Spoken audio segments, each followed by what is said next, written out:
everybody, it is Lisa, Pink Glitter Scrapper, and I am here today with a video for you for Spiegel Mom Scraps. It is Scraplift week, and we have a couple of guest designers this month, but I chose to Scraplift the amazingly sweet and super talented Lina Monaco. That is the layout you saw at the beginning of my video, the one that I'll be using for inspiration. And it is also watercolor and shaker pocket month. So I thought I would combine both and do some watercolors on my Scraplift layout today. This is a shimmers that you have to activate with the water. So I'm going to go ahead and add a little bit of water to the pot and let that sit for a little while. This is the negative part of my cut file that I'll be using for part of my shaker pocket today. The piece that I'm pulling off my mat right now will be the actual top of my shaker pocket. But the piece that is the negative or the leftover out of the cardstock that I cut it from is going to help me create the bottom. I'm just going to go ahead and fold this over, and then the part that I removed is where I'm going to go ahead and create the watercolor background that I'm going to put behind the top of my shaker pocket. I'm just going to go ahead and use a paintbrush and get my paper already nice and wet, and then bring some of the watercolor over and just go ahead and create the really pretty watercolors. I'm just going to let them go ahead and do their thing. I'm going to put them down in spots and let them pool and run and just let them do what watercolors do, which is become beautiful. So now that I have that done, I set that aside to dry. I'm going to turn my attention to the top portion of my shaker pocket. I am using a glue pen to adhere the piece that I'm using to the acetate, and instead of using my fine line bottle, because the glue that is inside that is my Scotch Quick Dry, but it's a little bit of a more wet glue and it's runnier, so the glue pen puts down the adhesive without it being extra messy. And I just like to use that better on more delicate places where the glue can run out, and I didn't want that look on the acetate, so I'm just going to go ahead and flip that over now and make sure it's stuck down nice and good. And then I'm going to use my fingertip knife to trim the excess plastic away from my cut file. And I'm just going to go ahead and make sure that it's cutting through all the way. And then when I am finished cutting all of that out, I am going to go ahead and move on to the rest of the shaker part.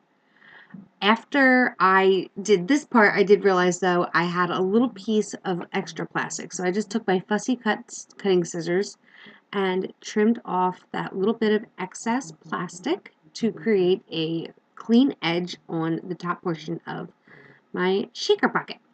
And you can just see that little bit right there. I'm just going to go ahead and snip that off with my scissors, and then everything is nice and good and neat and clean.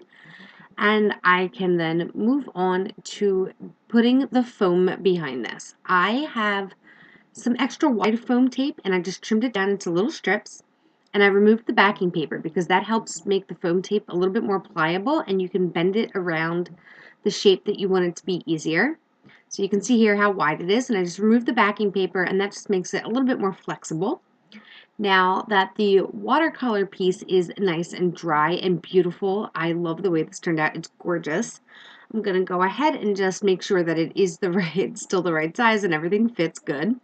And then I am using the beautiful Hello Colorful You, as well as some of the gorgeous Sparkle Ever After mix, and that is a gorgeous black and white based mix, and I just think that the pops of black with the Hello Colorful You bright and bold colors, the bright pinks and blues and peaches and oranges, would just complemented each other perfectly and made the shaker pocket stand out just a little bit more. So I did take those two mixes and created a new mix by putting them together. And now this is one of the reasons I don't do shaker pockets very often. They fall apart. I don't do them very well, so I avoid them. And so I'm going to add extra adhesive to my sticky foam tape just to make sure that the sides of this stay sealed. That is my biggest problem with shaker pockets. Mine come undone and just sequins go everywhere, and so I just avoid them. Now, the part that I watercolored was a little bit larger than the area that the cut file covered. So I wanted to have some of that gorgeous watercolor peeking out from the edges. So I'm just going to go ahead and trim it out, but not perfectly. I'm going to leave the bottom heart section larger than the top, just so you've got those little peaks of watercolor sticking out from underneath. And there is my finished shaker pocket. Everything moves around really nice. And so I made a shaker pocket. The next thing I'm going to do is, I think, bring in, yes, all of the stuff that I'm using to create the actual layout. We're finally to the layout part. This is a gorgeous piece of peachy pink blush toned pattern paper. And just like Lina did, I am going to go ahead and just mat two sides of my layout, and this is the paper that I'm going to do so with. I love the way this technique looks, just using two sides of a paper to mat your layout on, but I always forget to do it. So I was super excited to remember to do it this time. I'm just going to go ahead and add a little bit of adhesive to my white cardstock, which is going to be the base for my layout today. And I'm just going to go ahead and get this matted together. And then I'm going to bring my paper trimmer and get the papers trimmed up nice and even, so that way it's back to a true 12 by 12 base for my layouts.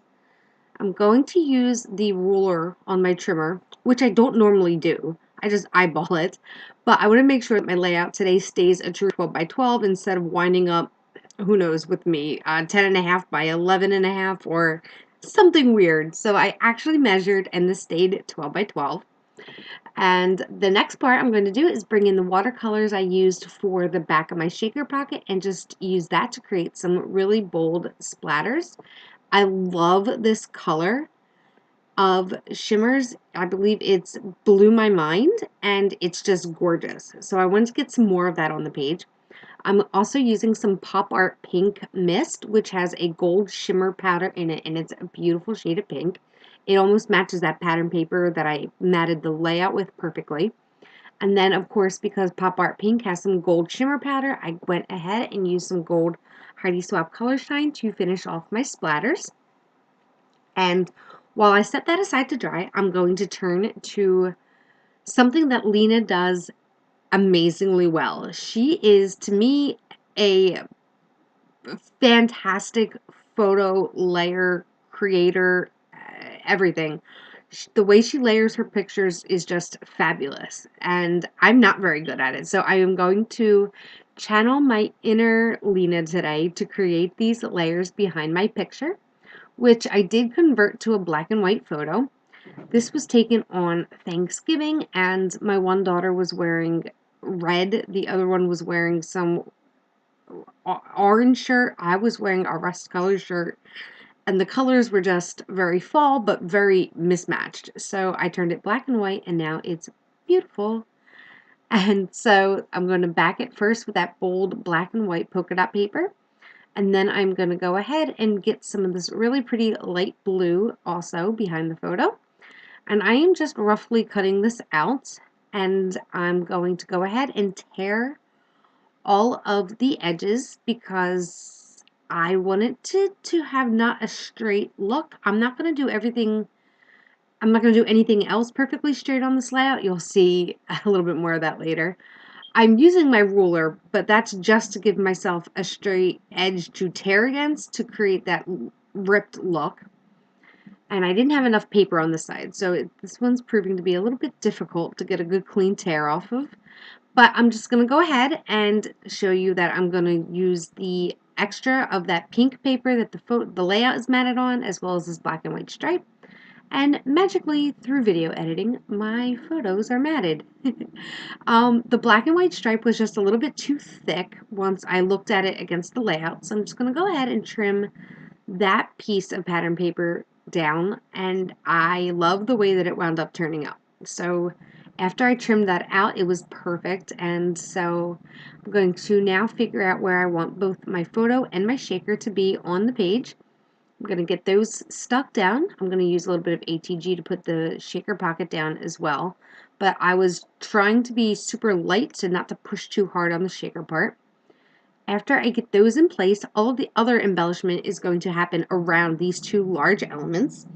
I am going to bring in a pack of pink paisley ephemera from Paige Evans. I believe it's the new Oh My Heart collection. It's not any of the older ones, but I think that's the one I used.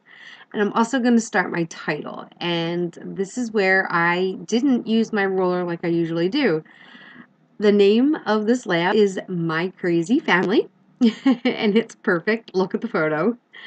And I'm just going to go ahead and stick them down. I don't want them to be perfect. I want it to be a little crazy or whimsical, just a little haphazard. I'm just going to stick them down. These are some foam thickers. They're not glitter or anything, so they stick really well. And I just think that the bold look of the plain, non-glittered thickers on this background is exactly what it needed. I'm actually wrong about the ephemera pack. I'm looking at it and it turned the page, which is the newest one. So I'm just gonna go ahead and open that pack and get some of these really pretty shapes pulled out. I'm gonna wind up using a couple of the floral clusters that are in here and tucking them in and around the layers of my photo. There's a blue and yellow floral piece that I wind up putting between the heart shaker and the photo that just fit perfectly in there. So that piece is going to stay. I tried getting this butterfly that you see above the heart right now, and it just was too big for this, but I do set that aside to use on another layout. And there's the florals. I'm just going to go ahead and add a couple more embellishments, sprinkle some more sequins around, and add that black and white bow. This little bird is going to make it on the page, and I'm going to stitch around the edges of the white cardstock, and that is going to finish my layout for today. I'll have some still photos at the end of the video. Stay tuned for those, as well as links to all of the products I used in the description box below, along with my coupon code for Spiegel Mom Scraps. Make sure to head over there and check out all the amazing products she has in the shop. And thank you for joining me today. I will see you in another video soon. Bye!